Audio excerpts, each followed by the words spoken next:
بسم اللہ الرحمن الرحیم۔ جہنم ہمیشہ رہے گی، یہ اسلام کا ایک بہت اہم عقیدہ ہے اور اس کا جواب قرآن اور حدیث کی روشنی میں ہاں، جی ہاں، جہنم ہمیشہ رہے گی اور کچھ لوگ اس میں ہمیشہ رہیں گے۔ قرآن سے دلیل: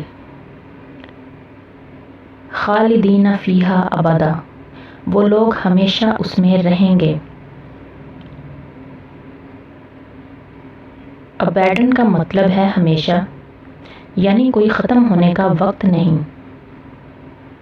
سورہ البقرہ آیت 257 میں اللہ تعالیٰ فرماتا ہے، اور جن لوگوں نے کفر کیا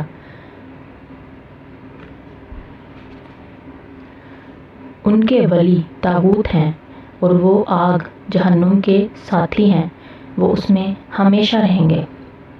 حدیث سے دلیل: نبی محمد صلی اللہ علیہ وآلہ وسلم نے فرمایا، اہل نار جہنم والے میں ایسے لوگ بھی ہوں گے جو کبھی اس سے نہیں نکلیں گے،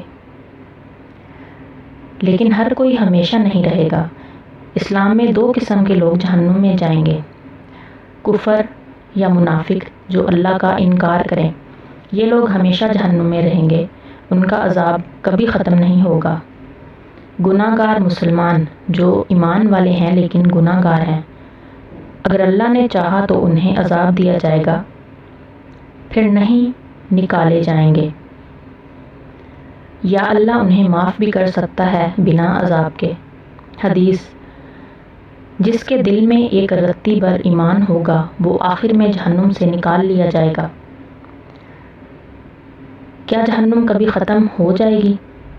میجورٹی آف سکولرز، جمہور علماء کا عقیدہ ہے کہ جہنم اور جنت دونوں ابدی ہیں، ہمیشہ رہے گی، لیکن کچھ سکولرز کی ایک رائے یہ بھی ہے کہ جہنم ایک وقت کے بعد ختم ہو سکتی ہے، مگر یہ کمزور رائے ہے اور قرآن و سنت سے مختلف لگتی ہے۔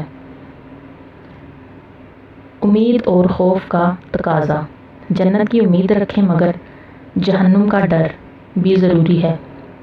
گناہ سے بچنا، توبہ کرنا اور اللہ کی رحمت کا طلبگار بننا، یہی حفاظت کا راستہ ہے۔